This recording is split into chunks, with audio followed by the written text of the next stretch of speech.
Yo, Ruben, naningo sa'yo.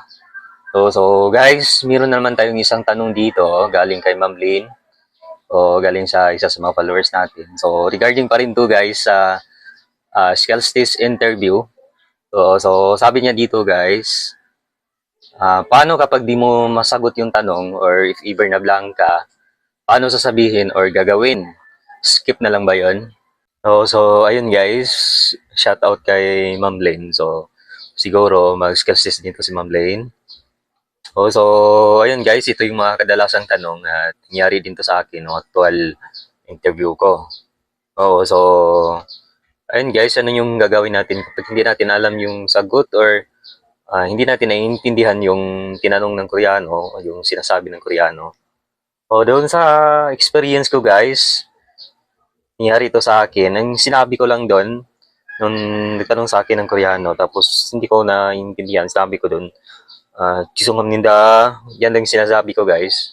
So ayun lang yung sinasabi ko guys, Jisunghamnida. So yung iba, sinasabi nila, Jisunghamnida, Gibgianayo, or I'm sorry, I don't remember, or nakalimutan ko po, ayun. Pero sa akin guys, ang sinabi ko lang doon, Jisunghamnida. So agad-agad naman inuulit nila yung tanong guys. So basta lang guys, doon sa actual, wag yung nakatunga lang kayo pag may sinasabi sa inyo ang Koreano tapos hindi nyo naintindihan. Wag yung nakatunga lang kayo guys kasi nangyari na to sa kasamahan namin na nagtataka kami bakit ang bilis niya natapos. Oo. So, nung tinanong namin guys, yun pala, introduction lang yung nagawa niya kasi pagkatapos niya mag-introduction, tinanong niya siya ng Koreano tapos hindi niya nasagot guys kasi hindi niya alam yung sagot or hindi niya naiintindihan kasi yung mga Koreano kasi guys, magsalita napakabilis. Oo. So, napakabilis tapos pa shortcut pa. So ayun, hindi na niya nasagot. Tapos ayun, pinalabas niya kagad guys. So ayun, so wag namang hayaan natin na mangyari yun sa atin na palalabasin tayo. Hindi pwede nakatunga nga lang doon, dapat may sasabihin ka talaga kahit papano. So sabihin mo lang guys, Jisunghamnida. So agad naman nila yung uulitin. Sir, good day. Meron po ba kayong script sa tanong at sagot sa pang-skills test? Pwede po pa-send. So actually guys, na post ko na to dati. Yung script ng ko i-interview, saka yung format na introduction ko, na-post ko na yon. Pero meron pang humingi, so ipopost ko uli yon. So mamaya ipopost ko yon. So siguro mag-skills test din ito si sir. So, ayun guys, good luck po sa lahat ng mga skills test. Yung so, meron tayong isang followers guys na nag-message sa atin. Hindi siya nagtatanong, ito lang yung sinasabi niya. So, sabi niya dito, pahingi ng motivation Lodi.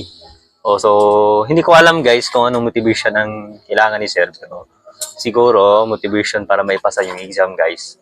So, siguro, aspirants ito si sir, mag-exam dito. Galing to kay Sir Kier Agustin. So,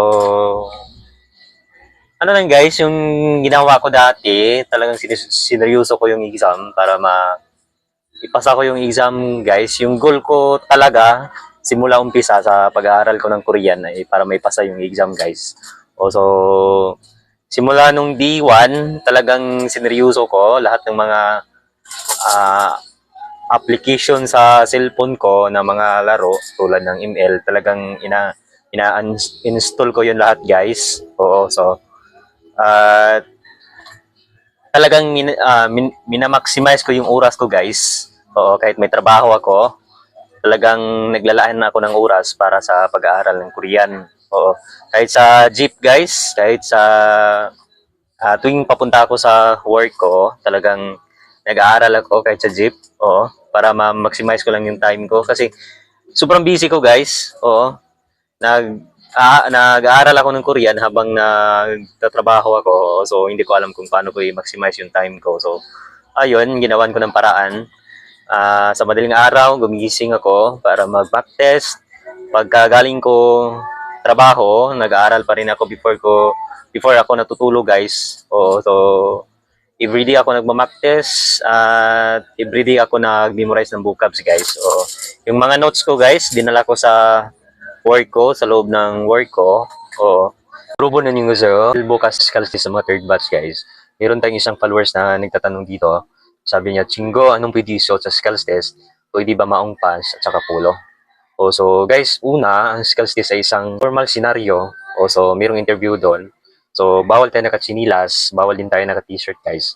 Kasi baka hindi tayo papasukin doon.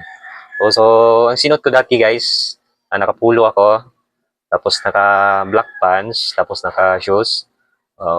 Pwede naman guys yung ano lang, yung casual lang na pulo at saka pants. So pwede naman yun. Basta wag lang naka-t-shirt guys at at chinilas. So, tapos, pinaka-importante sa lahat, guys, kalimutan yung passport nyo. Kasi yan yung unang-unang i-check nila, guys. Hindi kayo papasukin doon pag hindi nyo nadala yung passport nyo. So, bukas na, guys, simula na Scales Test ng third batch, November 30 to December 1. So, good luck po sa lahat. At sana papasa kayong lahat, guys.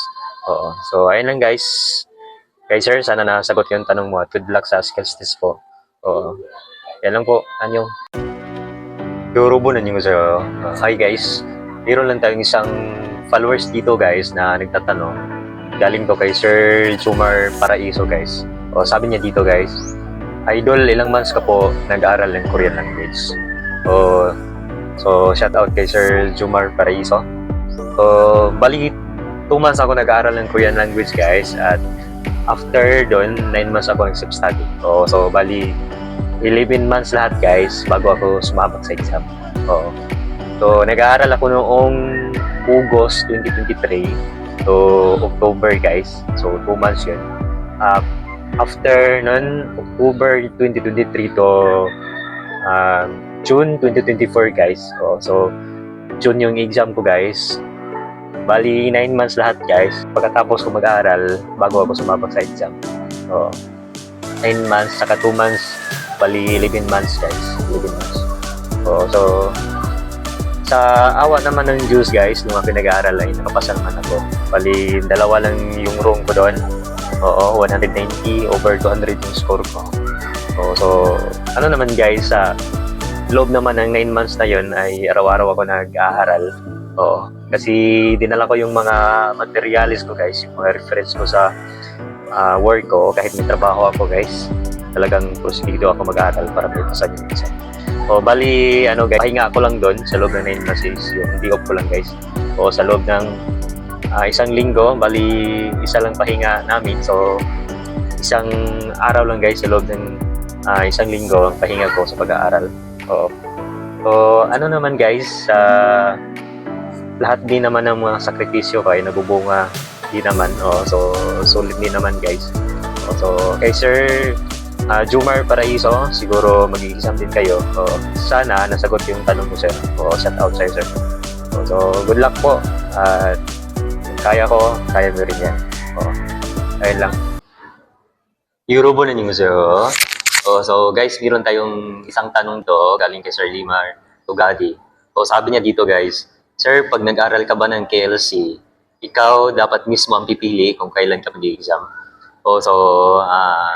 Hindi po. Tanging BMW lang po ang pipili kung kailan yung exam natin. Kasi una, maglalabas yan ang BMW ng registration for the exam, guys. So, pag naglalabas na sila ng registration, mag-register tayo. Pagkatapos, i-schedule pa yan kung kailan yung exam natin, guys. Tapos, by batch yan. So, sila lang din yung pipili, guys, kung anong batch tayo. So, ganun yan, guys. Tulad ko na akong nag-exam ay nasa first batch ako, guys. Ang gusto ko sana ay third batch. Pero, doon ako nilagay sa first batch. So ayun yung guys. Hindi po tayo ang pipili kung kailan yung gusto natin na mag-exam, guys. Tanging BMW lang po ang mag-set ng schedule kung kailan yung exam natin. So, abang-abang lang po sa post ng BMW kung kailan sila magpapalabas ng registration, guys. Siguro kasi dati, guys, yung exam namin first batch ay nasa March. So ngayon, guys, December na. So malapit na yan, guys. So hindi po, tanging BMW lang po ang maglalabas ng schedule natin for the exam guys. O hindi po yung KLC na pinag-aralan natin guys. O, so wala po tayong control on tanging CDMW lang po. O, so ayun guys, kay Sir Limar Tugadi, shout out sa'yo sir. Sana nasagot yung tanong mo. O, so thank you po. Yun lang, yan yung Yorubo ninyo kasi so guys, meron na naman tayong isang tanong dito galing sa isa sa mga followers natin. So sabi niya dito guys, actually galing to kay Ma'am Mary Rose Nobly. So siguro exam din ito si Ma'am. It is aspirants din ito. Sabi niya dito guys, Sir, saan po pwede makabili ng Korean box? So guys, yung mga libro po na ginagamit ko ay galing yon sa KLC na pinag-aralan ko. So kung nag-aaral tayo sa KLC, kasama na yun guys sa tuition na binabayaran natin.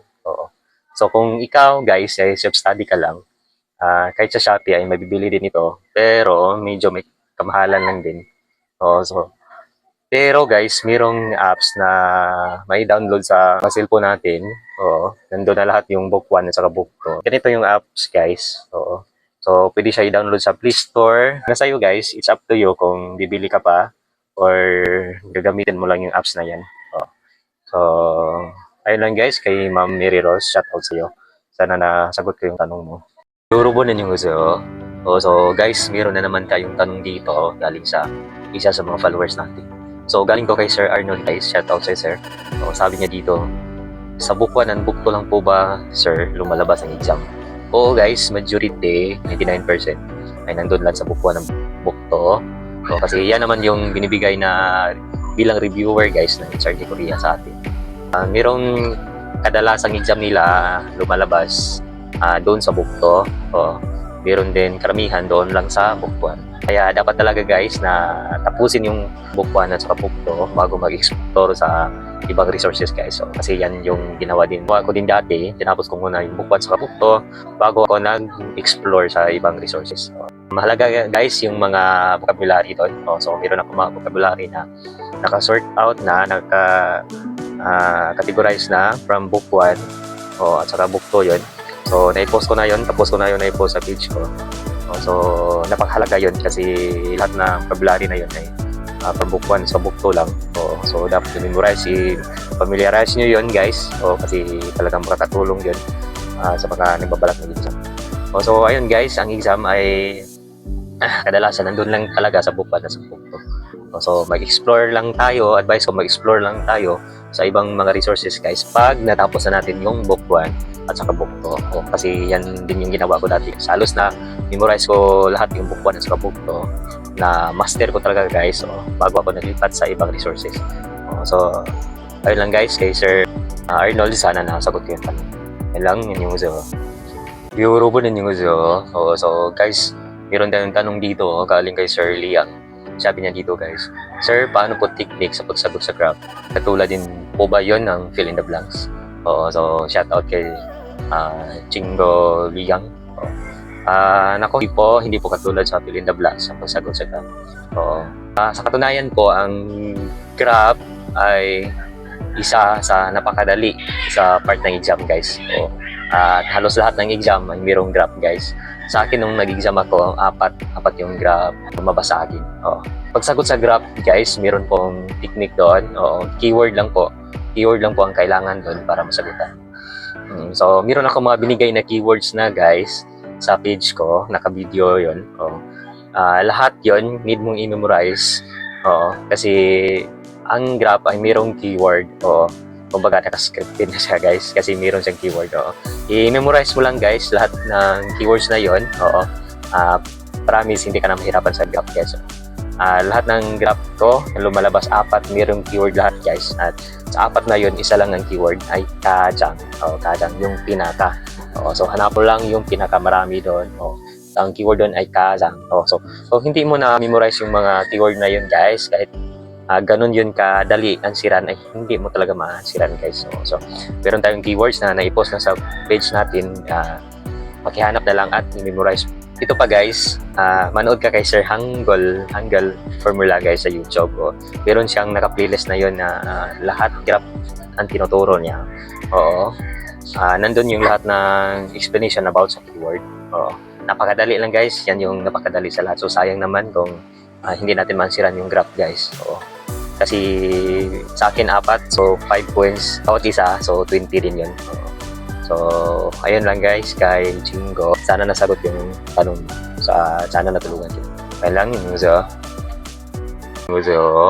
so guys, meron na naman tayong tanong dito galing kay Sir Palo. So haba ng pangalan niya.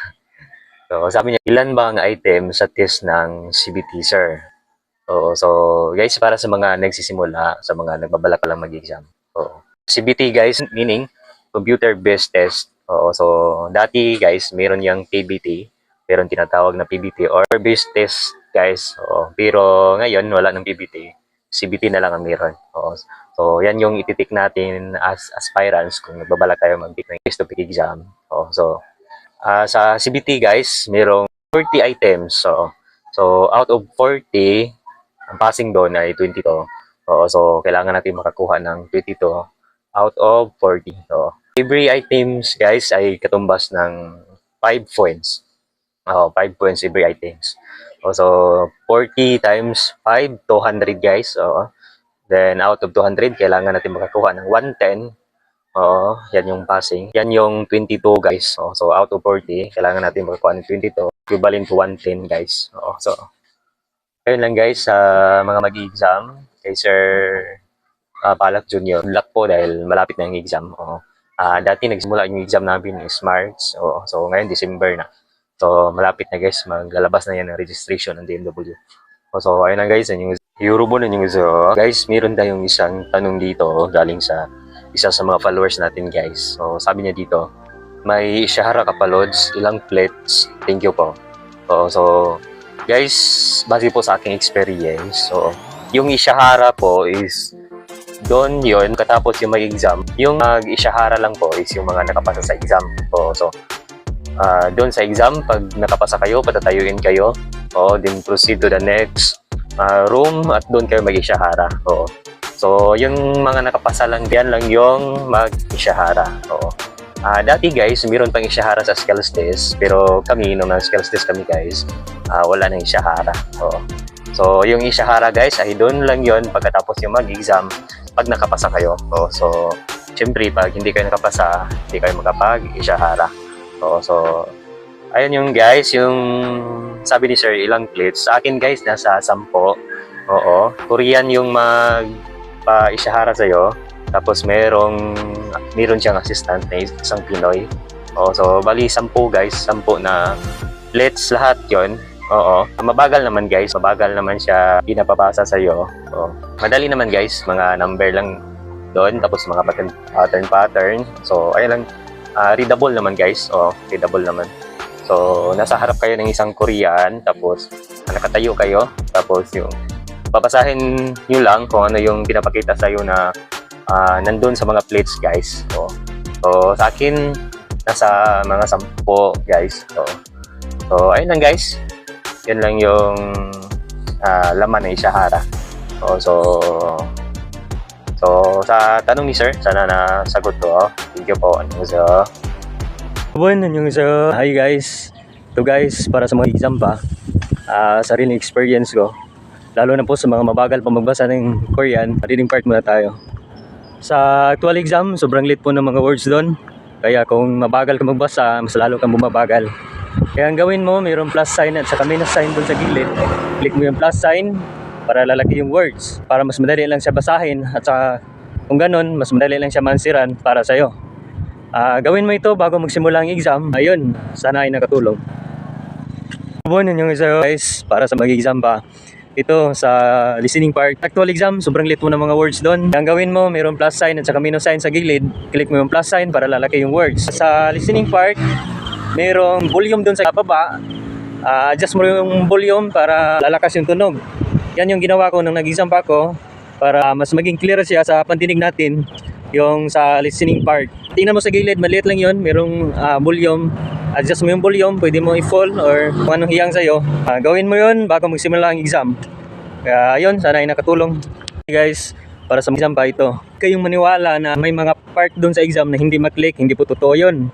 Kahit ako napatunayan ko yun, na kahit sa malayo mo lang itapat yung mouse, makiklik naman siya.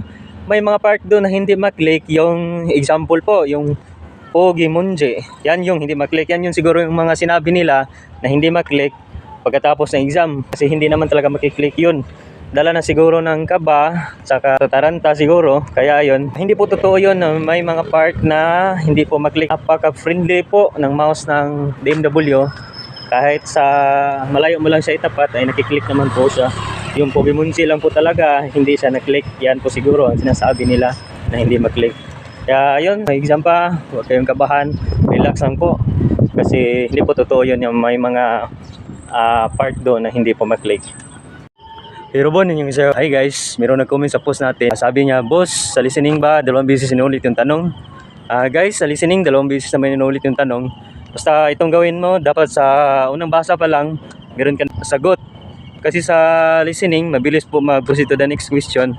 Kaya dapat sa unang basa pa lang may sagot ka na, at saka pag nagtashi na, doon mo pa i-review kung baguhin mo pa yung answer mo. Yung mga sabi-sabi na merong mga case na isang beses silang binabasa yung tanong, guys, huwag kayong maniwala doon. Tunayan ko yun sa listening. Isa lang po ang wrong ko, pero ni isa wala pong gano'n na isang beses lang po binabasa, 2 beses po binabasa yung tanong.